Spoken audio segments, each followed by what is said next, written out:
So the first story we are going to cover today is going to be about Joe Biden. I feel like we're not missing a week where we're not talking about Joe Biden, but he is the front runner, and he obviously garners a lot of attention, and a lot of people want to know about the things that he's doing and saying and stuff, and so it's very important to cover what's going on with him these days. So, and trust me, there's a ton of material. There's definitely no shortage of stuff to talk about regarding Joe Biden. A lot of it is just kind of, it just seems to be kind of like his greatest hits, just kind of repeating themselves again and again. So,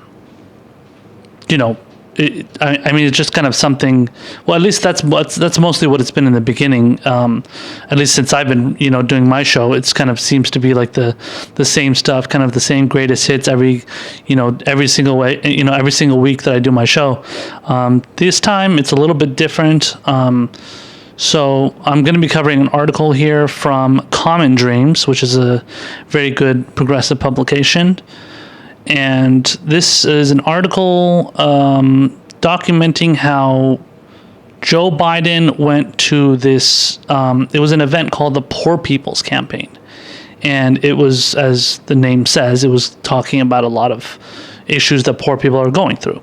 So he went to this event, and then right after that, he went to a donor party or like a fundraiser of some sort where he was, sucking up to big donors. And it was, that's fucked up to be doing that, obviously. So let's see what the article talks about here. The title of the article is Straight to Wall Street Fundraiser After Leaving Poor People's Forum. Biden tells fat cat donors, quote, "You guys are great," end quote. The subheadline says billionaire Trump backer was among those solicited by the 2020 Democratic candidate. So let's check it out here. The first paragraph says, just hours after appearing at Monday's Poor People's Campaign event in Washington, D.C., and promising to work for the less fortunate, 2020 Democratic frontrunner Joe Biden went straight to a Wall Street fundraiser in New York City, where he solicited donations from, among others, a pro-Trump billionaire. Wow, that's interesting, to say the least. It says the fundraiser was held at the Manhattan penthouse apartment of investor Jim Chanos, however you say that.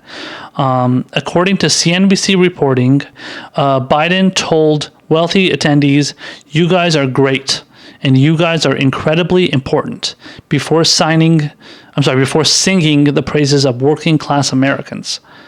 Biden also suggested to the crowd that he had raised nearly $20 million already for his campaign, citing 360,000 donors that have contributed an average of $55, approximately $19.2 million. By the way, for context, as many of you know, Bernie Sanders raises money from donors at an average of $27 an hour.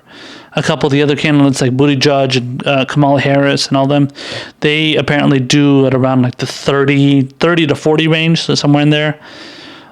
So just to give you guys a little bit of an idea of the discrepancy there, Biden is raising the amount of money that he's raising on average is almost double what the amount that Bernie does on average. So that's very noteworthy.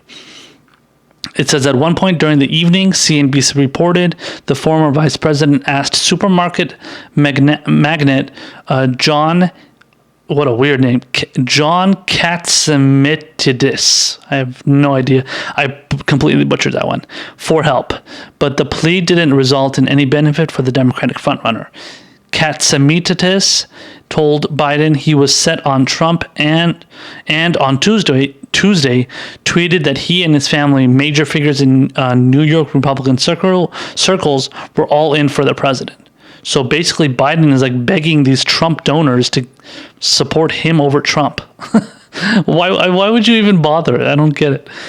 Anyway, I mean, that's classic Biden, classic neoliberal strategy, though, so it's not that surprising. It says Biden's appearance at Kanos's apartment came on the same day the former vice president took the stage in Washington to wax on his strategies to end poverty.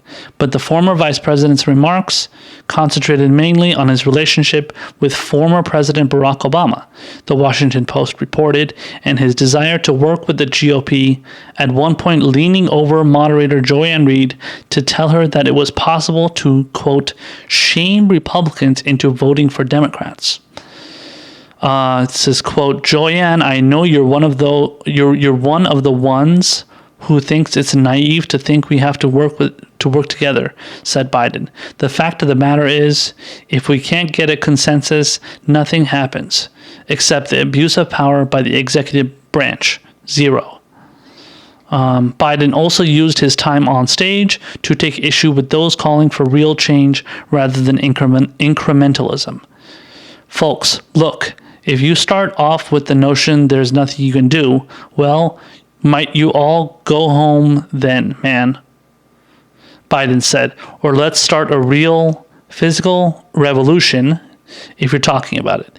Biden continued to attend fundraisers in New York on Tuesday, according to Newsday's Emily Nago, though it was unclear if he courted any additional deep-pocketed Trump backers. So that's a very interesting article. Yeah, I mean, this is classic Biden, though, man. This is classic Bidenism. You know, the Bidenism, the neoliberalism, the corporatism.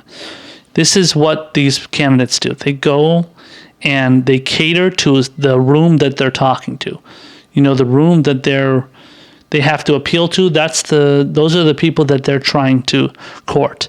And then when they go to another room, they say something completely different.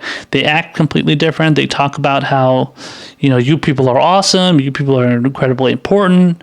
I mean, according to this article, he didn't say you guys are great and you guys are incredibly important to anybody in the Poor People's Campaign, because the Poor People's Campaign, I think we can debate that those people are much more important and much more great, you know, than the rich donors that he's saying that are great and important. So, I mean, I don't really know what else to say except this is not something.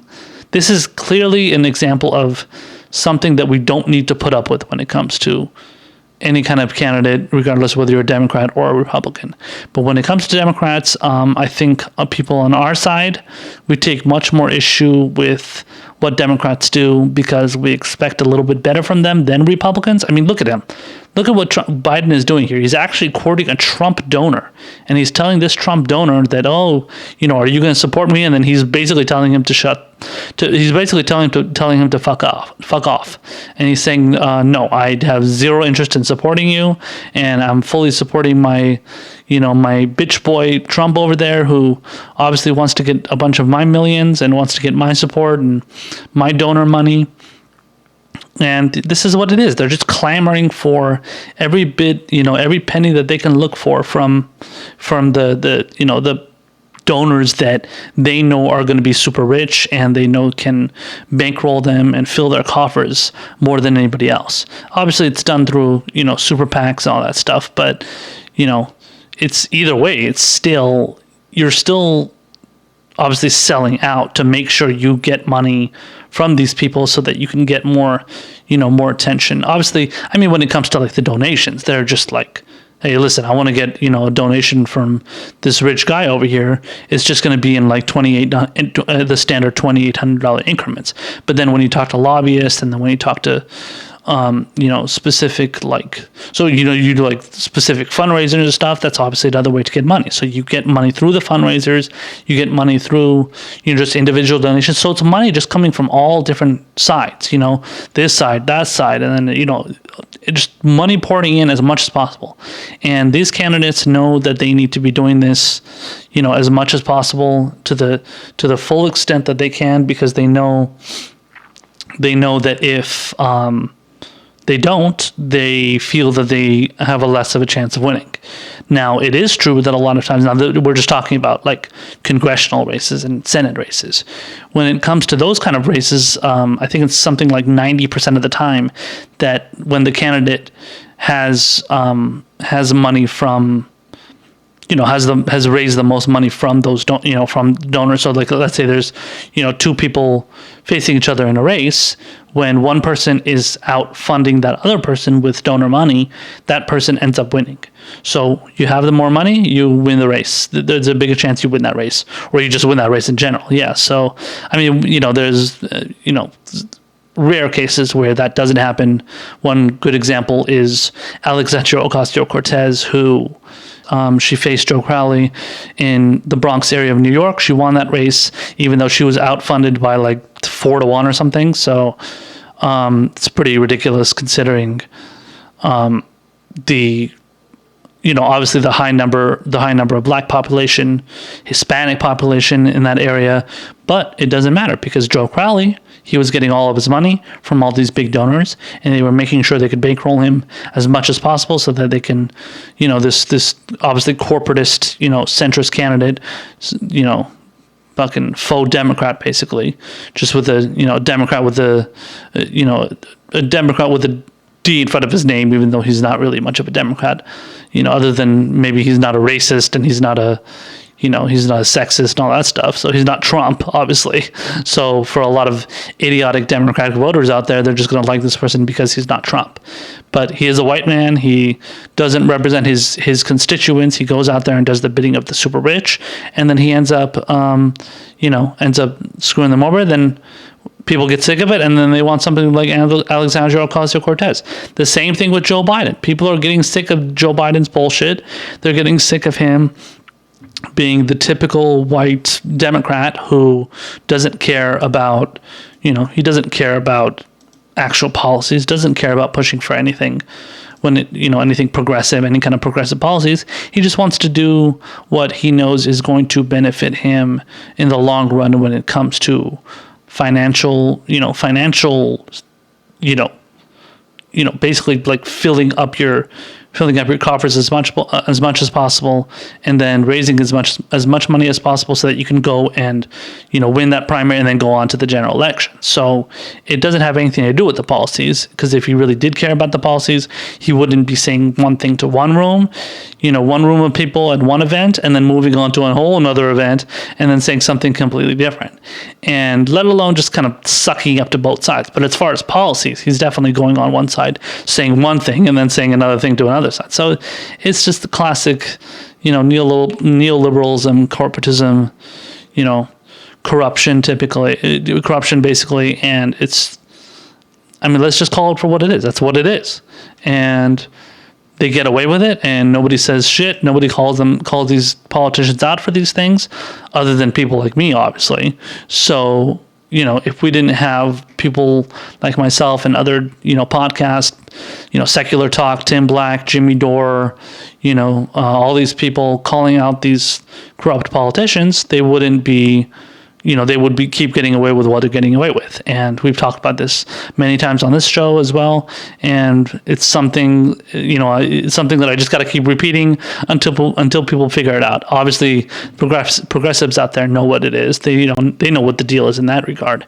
But when it comes to other people out there that are going to be watching, and they're obviously going to be rooting for, whatever centrist Democrat there is out there, they need to be educated on these things so that they don't keep fucking up the country, instead of, even though they blame us for doing that because we don't vote for, the Democrat that they want.